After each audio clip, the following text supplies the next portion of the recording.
कबूतर, अरे ओ कबूतर, जरा मेरे पास तो आना। मैं इसके पास गया तो ये मुझे खा जाएगी। ये चील मुझे धोखे से अपने पास बुला रही है। मैं तो यहाँ से चला जाता हूँ। वो कबूतर तो ये कहकर उस चील के पास से चला जाता है। तभी वहाँ तोता आता है। तब चील उस तोते से कहती है, तोते, अरे ओ सुंदर तोते, जरा मेरे पास आना। ये सुंदर तोता तुम्हारी बातों में आने वाला नहीं है। तुम किसी और को उल्लू बनाना। सब मुझसे डरते हैं, एक भी पक्षी मेरे पास नहीं आ रहा। वो ये नहीं देख रहे कि मैं इतनी मुश्किल में हूँ। मुझे कोई पानी नहीं दे रहा। वो मेरी बात भी नहीं सुन रहे हैं। वहीं दूसरी तरफ तोता चिड़िया के पास पहुंचकर कहता है, चिड़िया, वो चील बीमारी का नाटक करके मुझे अपने पास बुला रही थी, पर मैंने तो उसकी बात नहीं सुनी और मैं भागकर इधर आ गया। क्या पता तोते भैया कि वो चील सच में बीमार हो, तो मैं उसकी मदद करनी चाहिए थी। ना बाबा ना, मैं तो चीलों के पास से भी ना गुजरूं। चीलें बहुत झूठी होती हैं। ये सुनकर तो चिड़िया को उस चील पर दया आती है और वो उस चील की तरफ आती है और चील के पास आकर कहती है, चील दी, क्या आप बीमार हो? हाँ चिड़िया, मैं बीमार हूँ, पर कोई मेरी मदद नहीं कर रहा। मुझे प्यास लगी है, कोई मुझे पानी लाकर नहीं दे रहा। अगर शाम तक मुझे पानी नहीं मिला तो मैं तो प्यास की वजह से मर ही जाऊंगी। चिल्दी, अगर मैं आपके लिए पानी ले आऊंगी तो आप मुझे खा तो नहीं जाओगी? नहीं चिड़िया, मैं तुम्हें नहीं खाऊंगी। मेरे लिए तुम बस पानी ले आओ। अगर तुम्हें विश्वास नहीं है तो तुम मेरा पंख छूकर देख लो कि मैं कितनी बीमार हूँ। मेरा शरीर कैसे तप रहा है। नहीं, मुझे आपको छूने की जरूरत नहीं है। मैं आपके लिए पानी ले आती हूँ। डरती डरती चिड़िया पानी लेने चली जाती है। थोड़ी देर में वो नदी से पानी ले आती है और चील से कहती है, चील्दी, देखो मैं पानी ले आई हूँ। अब आप उठ जाओ और पानी पी लो। चिड़िया, तुम वो पानी मेरे मुंह में डाल दो। मुझ में इतनी ताकत नहीं है कि मैं उठ सकूं। चिड़िया तो फिर उस चील के मुंह में पानी डालने लगती है। वो चील पानी पी लेती है। तब चिड़िया कहती है, चील्दी, क्या अब मैं जा सकती हूँ? हाँ चिड़िया, अब तुम जा सकती हो। तुम्हारा बहुत बहुत धन्यवाद जो तुमने मुझ चील पर विश्वास किया, मेरी मदद की। चिड़िया फिर वहाँ से चली जाती है। ऐसे ही कुछ दिन बीत जाते हैं। एक दिन गोरी कव्य और उसका बेटा जग्गू जंगल में बैठे तितलियों से खेल रहे थे। वो गोरी कव्य बहुत बुरी थी और बहुत लड़ाकू थी। तभी वहाँ पर चिड़िया की बेटी गुड़िया आ जाती है। चिड़िया की बेटी, तुम यहाँ क्यों आई हो? चलो जाओ यहाँ से, ये जगह हमारी है। जग्गू, मेरी मम्मा कहती है कि ये पेड़ पौधे और ये जगह सभी के सांझे होती है, तो मैं यहाँ से नहीं जाऊंगी। जग्गू, ये छोटी चिड़िया की बेटी कुछ ज्यादा बोल रही है। तुम इसकी बातें मत सुनो और इसके 2-3 लगा दो। वो जग्गू तो गुड़िया को मारने के लिए आगे बढ़ता है। गुड़िया तो अपनी चोंच से जग्गू के सर में मार देती है और वहाँ से भाग जाती है। जग्गू के तो खून निकल आता है। मम्मा, मेरे सर पर बहुत लग गई है। उस गुड़िया ने अपनी चोंच से मारा है। मेरे दर्द होने लगा है। जग्गू बेटे, तेरे सर से तो खून निकल रहा है। चल मैं तेरे जल्दी से पट्टी कर देती हूँ। गोरी तो जग्गू को घर लाती है और उसके सर पर पट्टी कर देती है। तब वो कहती है, मैं नहीं छोड़ूंगी। अब उस चिड़िया और उसकी बेटी को मैं नहीं छोड़ूंगी। मम्मा, पहले उस जग्गू ने लड़ाई शुरू की थी। मैं तो वहाँ बैठा था कि उसने लड़ाई शुरू कर दी। चिड़िया की बच्ची, खोल दरवाजा। आज मैं तुझे नहीं छोड़ूंगी। जल्दी दरवाजा खोल। चिड़िया तो गोरी की आवाज सुनकर डर जाती है और वो उसे खिड़की से देखती है। तब अपनी बेटी से कहती है, गुड़िया बेटी, तुम अलमारी के पीछे छिप जाओ। गोरी कव्य आ गई है, वो छोड़ेगी नहीं। वो बहुत गुस्से में है। गुड़िया फिर अलमारी के पीछे छिप जाती है और रानू दरवाजा खोलकर बाहर आती है। चिड़िया, कहाँ है तेरी वो मनुष्य बेटी? उसे बाहर निकाल, उसने मेरे बेटे पर चोंच मारकर उसके खून निकाल दिया है। लेकिन गोरी बहन गुड़िया तो अभी घर नहीं आई है, ना जाने वो कहाँ चली गई है। तेरी बेटी एक बार घर तो आ ले, मैं उसे जान से ही मार दूंगी, जिंदा नहीं छोड़ूंगी उसे मैं। वो गोरी तो गुस्से में वहाँ से चली जाती है। तब रानू घर के अंदर आती है और अपनी बेटी से कहती है, गुड़िया बेटी चलो यहाँ से, अब हमें ये जंगल छोड़कर यहाँ से जाना होगा। गोरी कौवी बहुत गुस्से में है। मम्मा सच में मेरी गलती बिल्कुल भी नहीं है, उस जग्गू ने पहले से लड़ाई शुरू की थी। चिड़िया तो अपनी बेटी को लेकर उस जंगल को छोड़कर जाने लगती है। रास्ते में चिड़िया को वही चील मिलती है जिसकी चिड़िया ने कुछ दिनों पहले मदद की थी। चिड़िया, तुम ये इस छोटी बच्ची को लेकर और अपना सामान लेकर कहाँ जा रही हो? मैं आपको क्या बताऊं चील दी, मेरे पड़ोस में एक कौवी रहती है, वो मेरी बेटी की जान के पीछे पड़ गई है। वो मेरी बेटी को मार देगी, इसलिए मैं अपने घर को छोड़कर और इस जंगल को छोड़कर जा रही हूँ। चिड़िया, जालिम हमेशा कमजोर पक्षियों पर ही जुल्म करते हैं। तुम चलो मेरे साथ, मैं देखती हूँ उस कौवी को। वो चील चिड़िया को और उसकी बेटी को वापस उनके घर ले आती है। थोड़ी देर बाद गोरी वहाँ फिर से आ जाती है और आवाज लगाती है, निकल बाहर छोटी चिड़िया की बच्ची, आज मैं तुझे नहीं छोड़ूंगी। तेरी हिम्मत कैसे हुई मेरे बेटे के चोंच मारने की? चिड़िया के घर से चील निकलकर बाहर आती है और वो कौवी से कहती है, काली कौवी किसे मारने की बात कर रही है? किसे मार देगी तू जान से? चील दी आप यहाँ क्या कर रही हैं? सुन काली कौवी, अब अगर दोबारा तूने चिड़िया की बेटी या फिर चिड़िया को मारने की कोशिश की तो मैं तुझे उल्टी लटकाकर बहुत मारूंगी। चल भाग यहाँ से। चील दी मैं तो मजाक कर रही थी, चिड़िया तो मेरी सहेली है। चिड़िया और गुड़िया भी बाहर आ जाती हैं। तब चिड़िया कहती है, चील दी अब आप जाइए, अब अगर दोबारा इस कौवी ने मुझे या मेरी बेटी को तंग किया तो मैं आपको दोबारा बुला लूंगी।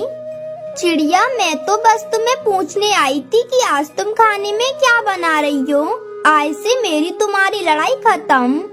ये सुनकर तो गुड़िया हंसने लग जाती है और फिर वो कहती है, मम्मा देखो तो गोरी आंटी तो भीगी बिल्ली बन गई हैं। गोरी तो फिर वहाँ से चली जाती है और चिड़िया अपनी बेटी के साथ अपने घर में खुशी खुशी रहने लगती है। तभी अचानक से जंगल में बाढ़ आ जाती है। उसके बाद वो दोनों माँ बेटी पानी में डूब जाती हैं। कई पक्षियों के घर भी बह जाते हैं। वो दोनों माँ बेटी भी बाढ़ के पानी में बहने लगती हैं। बचाओ, कोई हमारी मदद करो, कोई हमें यहाँ से बाहर निकालो, मदद करो कोई हमारी।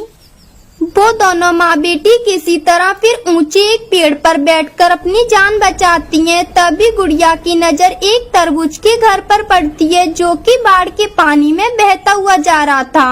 मम्मा आप देखो, वो सामने एक तरबूज का घर पानी में बहते हुए आ रहा है।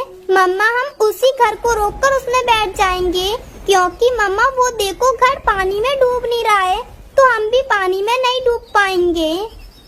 तब वो दोनों माँ बेटी किसी तरह उस तरबूज के घर पर बैठती हैं और अपनी जान बचाती हैं। चील जी, हमें एक पक्षी ने बताया है कि आपके पास घर खाली पड़ा है, तो हम आए हैं, हमें आप एक सुंदर सा घर दे दो।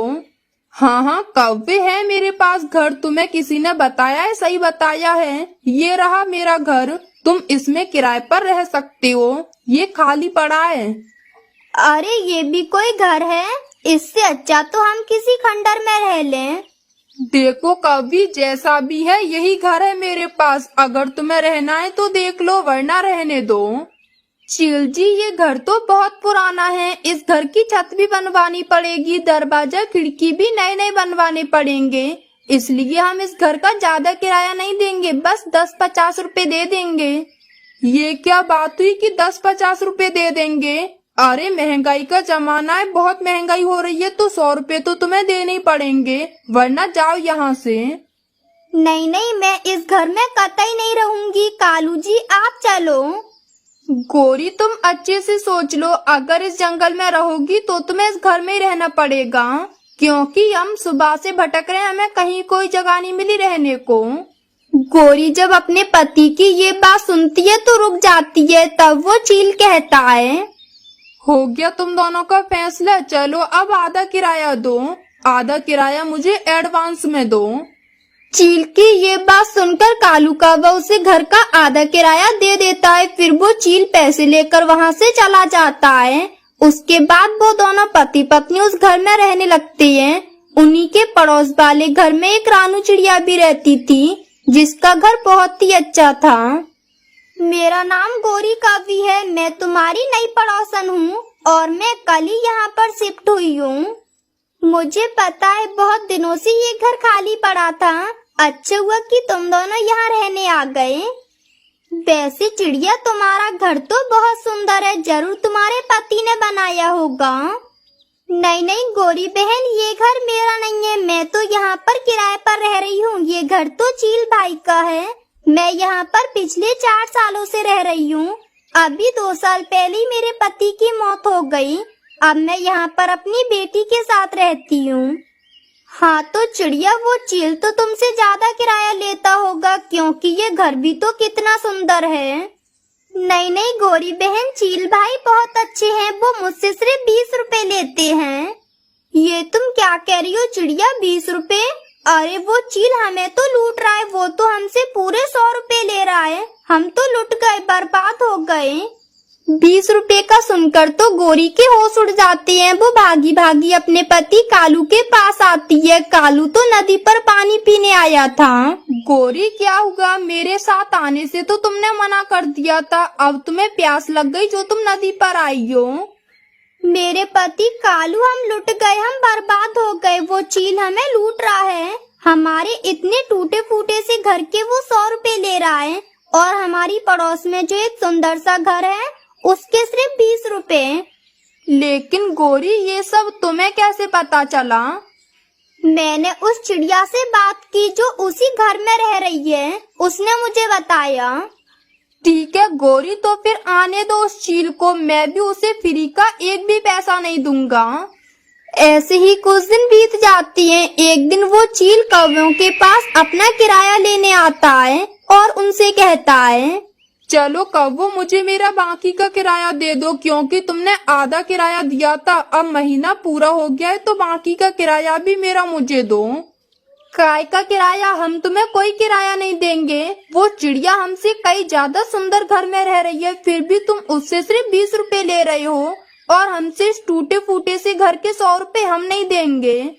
देखो कौवो, तुम अभी अभी नए आए हो, और वो चिड़िया तो 4-5 सालों से रह रही है। उस बेचारी का तो पति भी नहीं है, मैं इसलिए उस पर दया करता हूँ, इसलिए उससे कम पैसे लेता हूँ। और तो उसकी छोटी बेटी भी है, अगर उसकी जगह कोई और होता तो मैं उससे ज्यादा ही पैसे लेता।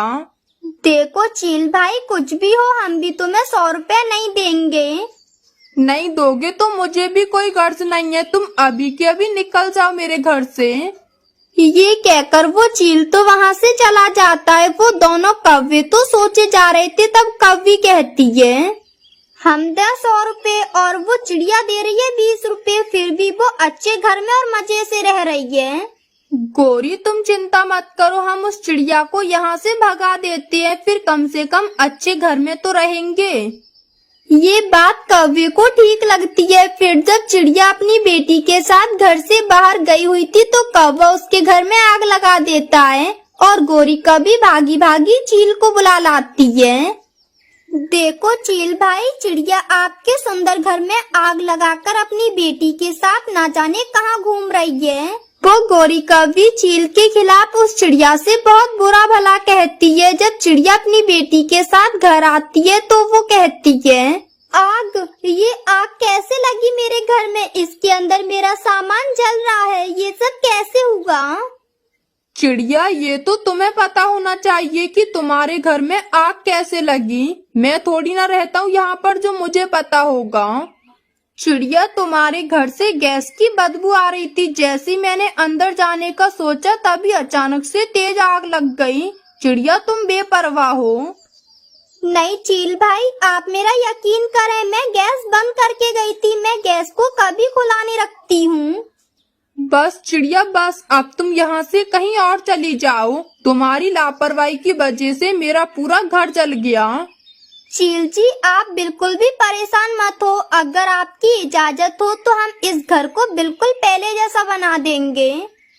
ठीक है गोरी, तुम 6 महीने का मुझे किराया मत देना। इस घर को अच्छे से बिल्कुल पहले जैसा बना दो और तुम इस घर में रहना। अब वो चील तो चिड़िया को और उसकी बेटी को वहाँ से भगा देता है और खुद भी चला जाता है। कौवे तो बहुत खुश होती हैं। दूसरी तरफ चिड़िया की बेटी कहती है, मम्मा अब हम कहाँ जाएंगे और कहाँ रहेंगे? मम्मा, हमारा वो घर कितना अच्छा था। मम्मा, मुझे तो बहुत भूख भी लगी है। मेरी बेटी, तुम चिंता मत करो, मैं नए घर का इंतजाम कर लूंगी। तुम यहीं बैठी रहना, मैं अभी आती हूँ। रानू चिड़िया वहाँ से चली जाती है। धूप बहुत तेज पड़ रही थी, बारिश हो जाती है। बिन मौसम बरसात हो रही थी। पहले बहुत गर्मी और फिर बारिश, जिस वजह से रानू की बेटी को तो बुखार आ जाता है। ये क्या हो गया? पहले इतनी धूप, अब बारिश। मेरी बेटी बीमार हो गई। अब मैं क्या करूं? मम्मा, मुझे बहुत ठंड लग रही है, आप जल्दी कुछ करो। तभी अचानक से जंगल में बाढ़ आ जाती है। उसके बाद वो दोनों माँ बेटी पानी में डूब जाती हैं। कई पक्षियों के घर भी बह जाते हैं। वो दोनों माँ बेटी भी बाढ़ के पानी में बहने लगती हैं। बचाओ, कोई हमारी मदद करो, कोई हमें यहाँ से बाहर निकालो, मदद करो कोई हमारी। वो दोनों माँ बेटी किसी तरह फिर ऊंचे एक पेड़ पर बैठकर अपनी जान बचाती हैं। तभी गुड़िया की नजर एक तरबूज के घर पर पड़ती है, जो कि बाढ़ के पानी में बहता हुआ जा रहा था। मम्मा, आप देखो, वो सामने एक तरबूज का घर पानी में बहते हुए आ रहा है। मम्मा, हम उसी घर को रोककर उसमें बैठ जाएंगे, क्योंकि मम्मा वो देखो, घर पानी में डूब नहीं रहा है, तो हम भी पानी में नहीं डूब पाएंगे। ये कहकर वो दोनों माँ बेटी उस तरबूज के घर को रोकती और उस पर बैठ जाती हैं और उस तरबूज के घर के साथ साथ ही बहने लगती हैं। उसके बाद अगले दिन बारिश रुक जाती है। तब जंगल का पानी भी सूख जाता है। वो दोनों माँ बेटी उसी तरबूज के घर में खुशी खुशी रहने लगती हैं। बच्चियों, तुमने मेरी मदद करके मुझ पर बहुत बड़ा एहसान किया है, इसलिए मैं भी तुम्हारी मदद करना चाहती हूँ। ये लो, ये जादू आम है। तुम इससे जो मांगोगी तुम्हें वो मिलेगा, और फिर मांगने के बाद तुम इसे खा भी सकती हो। आपका बहुत बहुत धन्यवाद, जो आपने हमारी इतनी मदद की। मम्मा, आज मेरे लिए कोई मीठा मीठा सा फल लेकर आना। मम्मा, और मेरे लिए मकई का दाना। आज मेरा मकई का दाना खाने का मन कर रहा है। अच्छा ठीक है, मुझे जो मिलेगा मैं ले आऊंगी, लेकिन तुम दोनों घर से बाहर मत जाना। और हाँ, अगर मुझे शाम को घर आने में देर हो जाए तब भी तुम्हें घर से बाहर नहीं जाना है। ये कहकर रानू चिड़िया भोजन की खोज में निकल जाती है। थोड़ी दूर जाने पर उसे एक कौवा एक पेड़ पर बैठा हुआ दिखाई देता है। तब वो उस कौवे के पास आकर कहती है, सुनो कौवे भैया, मैं भोजन की खोज में जा रही हूँ, क्या आपने भोजन ढूंढ लिया? नहीं चिड़िया बहन, मैंने कहाँ से भोजन ढूंढ लिया। मैं तो यहाँ बैठा आप ही का इंतजार कर रहा था। हाँ, तो फिर चलो, आज हमें इस जंगल से बाहर दूसरी दिशा में जाना है। फिर वो दोनों भोजन की खोज में निकल जाते हैं। कालू कौवा थोड़ी दूर पहुंचकर पहाड़ों की तरफ एक जगह बैठ जाता है और चिड़िया से कहता है, बस चिड़िया बहन, बस अब मुझसे नहीं उड़ा जा रहा है। मैं तो थक गया हूँ और भूख से मेरा बुरा हाल है। वहीं पास में ही चिड़िया को एक सेब पड़ा हुआ मिल जाता है। तब वो कौवे से कहती है, देखो कौवे भैया, ये सेब पड़ा है, इसे तुम खा लो, इससे तुम्हारी भूख थोड़ी कम हो जाएगी। फिर वो कौवा उस सेब को खाने वाला था कि तभी वहाँ एक बूढ़ी चिड़िया आ जाती है और वो कहती है, मैं बहुत थक गई हूँ और मैं पूर्व वाले जंगल से आई हूँ। मैं बहुत भूखी भी हूँ। क्या आपके पास कुछ खाने के लिए है? बूढ़ी माँ जी, हम भी बहुत भूखे हैं और हम भोजन की खोज में ही जा रहे हैं। माँ जी, हमारे पास तो ये एक सेब है, अगर इससे आपकी भूख मिट सकती है तो आप इसे खा लो। कौवा तो ये सुनकर खामोश रहता है और वो बूढ़ी चिड़िया वो सेब लेकर खा लेती है और कहती है, कर भला सो हो भला। ये बात तुम दोनों याद रखना और ये लो, ये एक एक पोटली रख लो। पर माँ जी, इन पोटलियों में क्या है? इन पोटलियों में दो दो आम है और वो आम कोई साधारण नहीं बल्कि जादुई इच्छा पूरी आम है। उन आमों को खाने से पहले तुम जो भी इच्छा करोगे वो तुम्हारी जरूर पूरी होगी। ये कहते हुए वो बूढ़ी चिड़िया गायब हो जाती है। तब कालू कौवा कहता है, चिड़िया, जादुई आम मिल गए हमें तो। मुझे तो लगता है ये कोई चमत्कारी बूढ़ी माँ जी होंगी, तभी तो इन्होंने हमें जादुई आम दे दिए। चिड़िया, अब हमें भोजन ढूंढने की क्या जरूरत है? चलो हम घर चलकर इन्हीं से इनका चमत्कार देखते हैं। सुनो कवि भैया, ये जादुई आम है, तुम इनका इस्तेमाल सोच समझ कर करना, किसी गलत काम में मत करना, क्योंकि ये भगवान ने हमारी मदद की है। फिर वो दोनों अपने अपने घर को वापस हो लेते हैं। मम्मा, मम्मा, आज तो आप बहुत जल्दी घर आ गई हो। मम्मा, कहाँ है भोजन? रुको रुको, मैं अभी देती हूँ आपको भोजन भी। फिर रानू चिड़िया अपने दोनों बच्चों को उन जादुई आमों के बारे में बताती है। मम्मा, आपने अच्छा किया कि आपने अपना भोजन उस बूढ़ी माँ को दे दिया। मम्मा, जरूर वो आपकी परीक्षा ले रही होंगी। बच्चों, परीक्षा तो अभी बाकी है। हम इन इच्छा पूरी आमों से क्या मांगे, आप वो बताओ। ऐसी कौन सी चीज है बच्चों जो सब पक्षियों के लिए बहुत कीमती है? हम एक इच्छा पूरी आम से वो मांगते हैं। मम्मा, मैंने स्कूल में पढ़ा है कि हमारे लिए सबसे ज्यादा कीमती चीज तो स्वस्थ और तंदुरुस्त होना है। अगर हमारे जंगल के पक्षी स्वस्थ होंगे और तंदुरुस्त होंगे तो वो सब कर लेंगे। मेरा बेटा कितना बुद्धिमान है, आपने ठीक कहा बेटा। फिर रानू उस पोटली से एक आम निकालती है और उस इच्छा पूरी आम से कहती है, सुनो इच्छा पूरी आम, मेरी ये इच्छा है कि जंगल के सभी पक्षी स्वस्थ रहें और वो कभी बीमार ना हो। ये कहकर चिड़िया और उसके दोनों बच्चे उस आम को खाने लगते हैं। वहीं दूसरी तरफ कौवा भी खुशी खुशी अपने घर पहुंच गया था और वो अपनी पत्नी को सारी बात बताता है। तब उसकी पत्नी कहती है, मेरे पति कालू जी, आज पहली बार कोई चमत्कारी चीज हमारे भी हाथ लगी है। परंतु गोरी, पहले सोच लो, इन्हें खाने से पहले क्या इच्छा करनी है? वैसे कालू जी, अगर ऐसा हो कि सब पक्षी हमसे कमजोर हों और हम उनसे शक्तिशाली, तो कितना मजा आएगा। गोरी, अगर ऐसा हो जाए तो फिर तो सब पक्षी हमसे डरेंगे और हम उनसे कोई भी काम करवा सकते हैं। वो हमारे लिए भोजन भी लाएंगे। तो फिर मेरी तो यही इच्छा है कि इस जंगल के सभी पक्षी कमजोर और बीमार हो जाएं। फिर वो दोनों पति पत्नी वो इच्छा पूरी आम खा लेते हैं। फिर कालू कहता है, गोरी, सुबह जाकर हम देखेंगे कि कितने पक्षी कमजोर हुए हैं और बीमार। सभी पक्षियों को कमजोर देखकर तो मुझे तो बहुत मजा आने वाला है। वहीं दूसरी तरफ चिड़िया अपना दूसरा इच्छा पूरी आम लेती है और अपने दोस्तों के पास चली जाती है। देखो तोते और कबूतर, तुम्हारे लिए एक सरप्राइज है। सरप्राइज? अरे चिड़िया बहन, वो क्या है? मेरे पास 2 इच्छा पूरी आम थे, मैंने एक पे इच्छा करके खा लिया है और इच्छा की थी कि जंगल के सभी पक्षी स्वस्थ रहें और एक मेरे पास है। हाँ, तभी मैं कहूँ, रात को मुझे इतनी तेज बुखार था और सुबह होती मैं ठीक हो गया और एकदम से स्वस्थ हो गया। तो ये सब कुछ इस इच्छा पूरी आम की वजह से हुआ होगा। हाँ तोते और कबूतर भैया, अब मेरे पास ये एक और इच्छा पूरी आम है, इसे हम सोच समझ कर खाएंगे।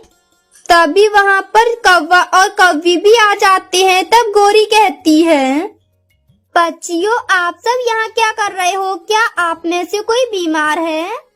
नहीं नहीं गोरी बहन, अब हमारे जंगल में कोई भी पक्षी बीमार नहीं होगा। क्योंकि मैंने आम खाने से पहले यही इच्छा की थी कि हमारे जंगल का पक्षी कोई भी बीमार न पड़े और सब स्वस्थ रहें। गौरी, ये क्या हुआ? तो फिर क्या हमारा एक काम बेकारी चला गया? क्या कहा कालू भैया आपने? नहीं चिड़िया, कुछ भी नहीं कहा। चल बे कालू, मुझे एक काम याद आ गया है। फिर वो दोनों कौवे वहाँ से चले जाते हैं। तब वो चिड़िया कहती है, पता है आपको, उन बूढ़ी माँ जी ने 2 आम इस कालू कौवे को भी दिए थे। अब ना जाने ये दोनों शैतान कौवे क्या करेंगे। चिड़िया, तुम उन शैतान कौवों को छोड़ो और ये सोचो कि अब हम इस इच्छा पूरी आम से कौन सी इच्छा पूरी करें। मैं तो कहता हूँ कि इस आम को खाने से पहले हम ये इच्छा करें कि हमारे इस पूरे जंगल में मिर्ची मिर्ची हो, ताकि तोते तुम्हारा पेट हर समय भरा रहे और बाकी पक्षी भूखे मरे, हैं ना? नहीं तोते और कबूतर भैया, हम किसी ऐसे भोजन की इच्छा करेंगे ताकि हम सब खा सकें। चिड़िया बहन, हम इस इच्छा पूरी आम से ये इच्छा करती हैं कि हमारे इस पूरे जंगल में आम के पेड़ हो जाएं और सभी फलों के, ताकि हम सब भोजन खा सकें और वो फल भोजन कभी खत्म ना हो। हाँ, ताकि हमारी भोजन की चिंता हमेशा हमेशा के लिए खत्म हो जाए। फिर वो तीनों यही इच्छा करते हैं। तब चिड़िया कहती है, इच्छा पूरी आम, मैं आपसे ये इच्छा करती हूँ कि हमारे जंगल के खाली मैदान में बहुत सारे फलों के पेड़ आ जाएं, सभी प्रकार के, और बहुत भोजन आ जाए और वो कभी खत्म ना हो। फिर वो तीनों दोस्त उस आम को खा लेते हैं और खाने के बाद मैदान की तरफ देखने के लिए जाते हैं। जब वो तीनों वहाँ जाकर देखते हैं तो वहाँ बहुत सारा फल और भोजन देखकर खुश हो जाते हैं और खुशी खुशी रहने लगते हैं। रानू चिड़िया, वो हरी वाली चूड़ियाँ दे दो मेरी पत्नी के लिए। हाँ तोते भैया, हरे रंग की चूड़ियाँ तो आपकी पत्नी पर बहुत अच्छी लगेंगी, क्योंकि उनका तो रंग भी हरा है। हाँ रानू, तभी तो मैं अपनी पत्नी के लिए हरे रंग की चूड़ियाँ ले रहा हूँ, क्योंकि वो ज्यादातर दुकान से अपने लिए हरे रंग की चूड़ियाँ ही लाती है। रानू तोते को चूड़ियाँ दे देती है। तोता चूड़ियाँ लेकर वहाँ से चला जाता है और शाम तक रानू की सारी चूड़ियाँ बिक जाती हैं। तब रानू चिड़िया अपने घर आ जाती है और कहती है, करवा चौथ का त्योहार आने वाला है और हर साल मेरी चूड़ियाँ कम पड़ जाती हैं, तो क्यों ना मैं इस साल ढेर सारी चूड़ियाँ बनाकर रख लूँ। परंतु मेरी जगह पर कौन चूड़ियाँ बेचेगा। ये सोचकर रानू चिड़िया ढेर सारी चूड़ियाँ बनाती है और अगले दिन चूड़ियों को लेकर बेचने के लिए चली जाती है। तब उसे कालू कौवा मिलता है और वो रानू से कहता है, छोटी चिड़िया, तुम मेरा ज्यादा मजाक मत उड़ाओ, मैं जल्दी ही कोई न कोई काम ढूंढ लूँगा। नहीं कालू भैया, मेरा वो मतलब नहीं था। मैं तो बस आपसे ये पूछ रही थी कि आपके पास कोई काम धंधा है या फिर नहीं। नहीं, अभी तो मेरे पास कोई काम नहीं है, लेकिन अगर आप मुझे कोई काम कहीं से भी दिलवा दो तो आपकी मुझ पर बड़ी मेहरबानी होगी। वो क्या है कि कौवे भैया, मैं हर बार करवा चौथ पर चूड़ियाँ बनाती हूँ और उन्हें बेचती हूँ तो वो कम पड़ जाती हैं। इसीलिए मैं इस बार चूड़ियाँ बनाऊंगी, ज्यादा चूड़ियाँ बनाऊंगी और तुम उन्हें जंगल में जाकर बेचना। ठीक है चिड़िया, मैं कल से चूड़ियाँ बेचने के लिए आ जाया करूँगा, लेकिन याद रखना तुम्हें उसके लिए मुझे पूरे 50 रुपए देने होंगे, वो भी एक दिन के। बताओ तुम्हें मंजूर है? हाँ ठीक है कालू भैया, मुझे मंजूर है। तुम कल से मेरे घर आ जाना, मैं तुम्हें चूड़ियाँ दे दिया करूँगी। ये कहकर चिड़िया वहाँ से चूड़ियाँ बेचने चली जाती है। फिर अगले दिन कालू कौवा रानू चिड़िया के घर चूड़ियाँ लेने आ जाता है और रानू उसे चूड़ियाँ बेचने के लिए दे देती है। रानू, अब तुम आराम से बैठकर घर पर चूड़ियाँ बनाओ और मैं इन चूड़ियों को बेच कर आता हूँ। ये कहकर कालू कौवा जंगल में चूड़ियाँ बेचने चला जाता है। कालू कौवा मन लगाकर चूड़ियाँ बेचता है और पक्षियों को आवाजें देता है, चूड़ियाँ ले लो, आओ पक्षियों, सुंदर सुंदर अच्छी अच्छी डिजाइनों की अच्छी अच्छी चूड़ियाँ ले लो। आओ पक्षियों, चूड़ियाँ ले लो, लाल हरी पीली नीली चूड़ियाँ ले लो। अरे कालू, तुमने कब से चूड़ियाँ बेचने का काम शुरू कर दिया? मुझे तो पता ही नहीं चला। नहीं नहीं लूसी बहन, मेरी चूड़ियाँ नहीं है, ये तो चूड़ियाँ रानू की हैं। मैं तो बस इन्हें बेचने आया हूँ। हाँ, तभी मैं कहूँ कि आज रानू चिड़िया चूड़ियाँ बेचने क्यों नहीं आई है, वैसे तो वही बेचने आती है। अच्छा चलो ठीक है, तुम मुझे जल्दी से एक सेट चूड़ियाँ दे दो। फिर लूसी कबूतरी को कालू कौवा एक सेट चूड़ियाँ दे देता है और फिर वो वहाँ से दूसरी जगह आकर चूड़ियाँ बेचता है। ऐसे धीरे धीरे जल्दी उसकी चूड़ियाँ सारी बिक जाती हैं। वो चूड़ियाँ बेचकर रानू के पास आ जाता है। तब रानू उससे कहती है, वाह कालू भैया, आपने तो पहले दिन मेरी सारी चूड़ियाँ बेच दी। अच्छा ये लो अपने 50 रुपए। ठीक है रानू, तो अब मैं अपने घर चलता हूँ। कल सुबह मैं फिर से चूड़ियाँ बेचने के लिए आ जाऊंगा। ये कहकर कालू कौवा अपने घर की तरफ आ जाता है। वो घर आकर अपनी पत्नी को अपना 50 का नोट दे देता है। ये क्या कालू जी, आपको ये 50 का नोट कहाँ से मिला? बताओ कालू जी, कहाँ से मिला? गोरी की इस बात को सुनकर कालू कौवा अपनी पत्नी को सारी बात बताता है और कहता है, वो क्या है गोरी की रानू ने मुझे अपने यहाँ चूड़ी बेचने के लिए काम पर रख लिया है और वो मुझे हर दिन के 50 रुपए देगी। कालू जी, क्या तुम रानू चिड़िया की चूड़ियाँ बेचते हो? अरे फिर तो मेरे पास एक उपाय है, जिस उपाय से तुम एक 50 के नोट की जगह कई सारे 50 के नोट कमाओगे। फिर गोरी कौवी कालू को अपना आइडिया बताती है और फिर कालू कौवा और गोरी दोनों सो जाते हैं। अगली सुबह कालू कौवा चूड़ियाँ लेकर एक सुनसान जगह पर बैठ जाता है और कहता है, मुझे अब आएगा शाम को मजा, जब चिड़िया को पता चलेगा कि आज उसकी एक भी चूड़ी नहीं बिकी। ये कहकर कालू कौवा सारा समय वहीं बैठकर बिता देता है और शाम होते ही वो सारी चूड़ियाँ लेकर रानू के पास आ जाता है। तब रानू उससे कहती है, ये क्या कालू भैया, आज तो आपने मेरी एक भी चूड़ी नहीं बेची। आप सारी की सारी चूड़ियाँ वापस क्यों लेकर आ गए हो? ऐसा क्या हुआ था? चिड़िया वो क्या है ना, अब हमारे जंगल में कई और पक्षी चूड़ियाँ बेचने के लिए आ गए हैं और वो पक्षियों को बहुत ही कम दामों में चूड़ियाँ बेच रहे हैं। इसलिए किसी भी पक्षी ने मुझसे मेरी चूड़ियाँ नहीं खरीदी, सब तो उन्हीं से खरीद रहे थे। ये सुनकर तो चिड़िया काफी ज्यादा दुखी हो जाती है, लेकिन फिर भी वो कालू से कहती है, कोई बात नहीं कालू भैया, आप कल से सभी पक्षियों की तरह ही कम रेट में चूड़ियाँ बेचना, फिर तो हमारी चूड़ियाँ बिकेंगी। ये सुनकर तो कालू कौवा बहुत खुश हो जाता है और वो अपने मन ही मन सोचने लगता है, वाह क्या बात है, गोरी कौवी का आइडिया तो काम कर गया। अब कल से तो मेरी बल्ले ही बल्ले होएगी। ये सोचकर कालू बहुत खुश होता है और अगले दिन वो चूड़ियाँ बेचने आ जाता है। तब सब पक्षी उसे देखते ही घेर लेते हैं और उससे कहते हैं, कालू भैया चलो जल्दी से मुझे लाल रंग की चूड़ियाँ दे दो। मैं कल से तुम्हारा इंतजार कर रही थी, लेकिन कल तुम आए नहीं थे। चलो अब जल्दी मुझे चूड़ियाँ दे दो। नहीं नहीं कालू भैया, ये कुछ नहीं है, आप पहले मुझे चूड़ियाँ देना, क्योंकि मुझे ब्यूटी पार्लर भी जाना है। फिर ऐसे उन दोनों में बहस होने लगती है। तब कालू कौवा अपने मन ही मन सोचने लगता है, मैं अगर इन चूड़ियों के दाम बढ़ा दूंगा तब भी मेरी सारी चूड़ियाँ बिक जाएंगी। हाँ, मुझे यही करना होगा। ठीक है, मैं आप सबको जल्दी जल्दी चूड़ियाँ दे देता हूँ, लेकिन ये याद रखना कि कल से चूड़ियों के दाम थोड़े बढ़ गए हैं। अब जिसको भी लेनी है वो मुझे बता दो, मैं उसके लिए चूड़ियाँ पैक कर देता हूँ। हाँ ठीक है कालू भैया, आप मुझे चूड़ियाँ दे दो और ये लो अपने पैसे। ये कहकर कालू कौवा जल्दी अपनी सारी चूड़ियाँ महंगे दामों में बेच देता है और रानू के पास आता है, लेकिन वो रानू को तो कम दाम के पैसे देता है और उससे कहता है, रानू आज तो तुम्हारी सारी चूड़ियाँ बिच गयी, चलो अब तुम मेरे भी मुझे पैसे दे दो, मुझे अपने घर जाना है।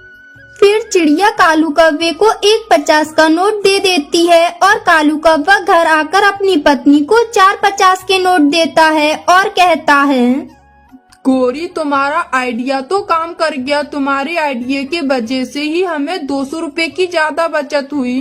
अब उस चिड़िया को कुछ पता भी नहीं है कि उसकी चूड़ियां अब कम दामों में नहीं बल्कि महंगे दामों में जा रही हैं। हाँ कालू जी, लगता है इस करवा चौथ पर हमारी कमाई भी ज्यादा हो जाएगी। गोरी कौवी और कालू कौवा बहुत खुश होते हैं। अब तो रोजाना कालू कौवा चिड़िया को कम पैसे देता और खुद ज्यादा पैसे रख लेता, और वो चिड़िया बेचारी बहुत ज्यादा चूड़ियाँ बना रही थी। ओहो, ये क्या, चूड़ियाँ बनाने का गौन तो खत्म हो गया। लगता है कि अब मुझे बाजार जाना होगा। ये कहकर रानू चिड़िया बाजार की तरफ जाती है। तब वो रास्ते में से कालू कौवे को ज्यादा पैसों में चूड़ियाँ बेचते हुए देख लेती है। तब वो कहती है, ये क्या, ये कालू भैया तो मुझसे भी ज्यादा रेट में चूड़ियाँ बेच रहे हैं, और इन्होंने मुझसे झूठ कहा कि जंगल में बहुत सारे पक्षी चूड़ियाँ बेचने आए हैं, वो कम दामों में बेच रहे हैं। इन्होंने ऐसा क्यों किया? रानू चुपचाप घर आ जाती है और शाम को कालू कौवे से कहती है, कौवे भैया आपका बहुत बहुत धन्यवाद जो आपने मेरी चूड़ियाँ बेची, लेकिन अब आपको मेरे यहाँ काम पर आने की कोई जरूरत नहीं है, क्योंकि अब तो मैंने ढेर सारी चूड़ियाँ बना कर रख ली हैं, इसलिए अब मैं अपनी चूड़ियाँ खुद बेच सकती हूँ। मुझे लगता है कि रानू को मुझ पर शक हो गया है, वो इसीलिए मुझे अपने यहाँ से काम से निकाल रही है, लेकिन ये काम तो बहुत अच्छा था। फिर कालू कौवा वहाँ से चला जाता है और अगले दिन से रानू चिड़िया अपनी चूड़ियाँ पहले वाली रेट में बेचने लगती है और चूड़ियाँ बेचकर खुशी खुशी रहने लगती है। दोस्तों, ये थी आज की कहानी। और हाँ दोस्तों, इस कहानी से ये सीख मिलती है कि हमें कभी किसी के साथ झगड़ा नहीं करना चाहिए और हमेशा मिलकर रहना चाहिए। और हाँ दोस्तों, आज का सवाल ये है कि चील को पानी किसने पिलाया था? अगर आपको पता है तो कमेंट बॉक्स में लिखकर जरूर बताएं। और अगर आप हमारे चैनल पे नए हो तो चैनल को कर दो सब्सक्राइब और हमारी वीडियो को कर दो लाइक। और हाँ दोस्तों, घंटी बजाना ना भूलना ताकि नई वीडियो आपके फोन की स्क्रीन पर हो। मिलती हूँ मैं आपको अगली वीडियो में, तब तक के लिए धन्यवाद।